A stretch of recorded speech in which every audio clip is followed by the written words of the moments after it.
Salam əziz abituriyentlər, 10 nömrəli sualın izahını təqdim edirik. AB və CD xətləri boyunca formalaşan fərqli landşaft tiplərini müəyyən edin.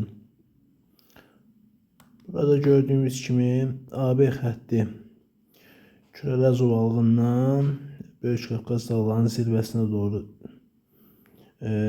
istiqamətlənib. CD xətti isə arazboyu düzənliklərdən buradan Dərləs hissəsinə doğru istiqamətlənib. Naxçıvan ərazisi.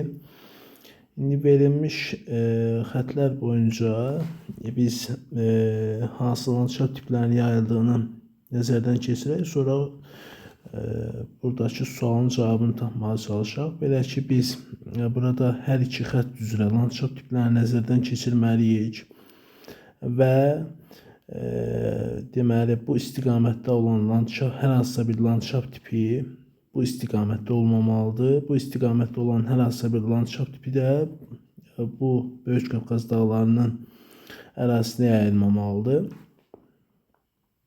Deməli, Böyük Qafqaz dağlarında düzənlikdən yüksək dağlığa doğru qalxdıqca gördüyümüz kimi burada bu istiqamət AB istiqamətinə uyğun gəlir.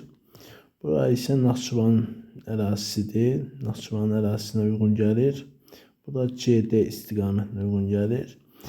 Deməli, yarım səhra, quru çöllər, dağ çölləri, dağ meşələri, subalp çəmənliyi, alp çəmənliyi, subnival, nival buzlaq landşaftı yayılıb. Burada isə yarım səhra, quru çöllər, dağ çölləri, dağ qsırafitləri, subalp çəmənliyi, alp çəmənlikləri, subnival, nival buzlaq landşaftı yayılıb.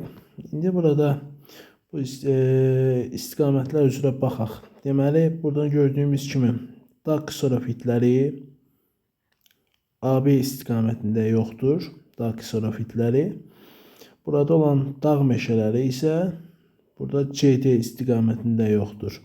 Deməli, doğru cavab dağ meşələri və dağ qsırafitləri. Doğru cavab C bəndi.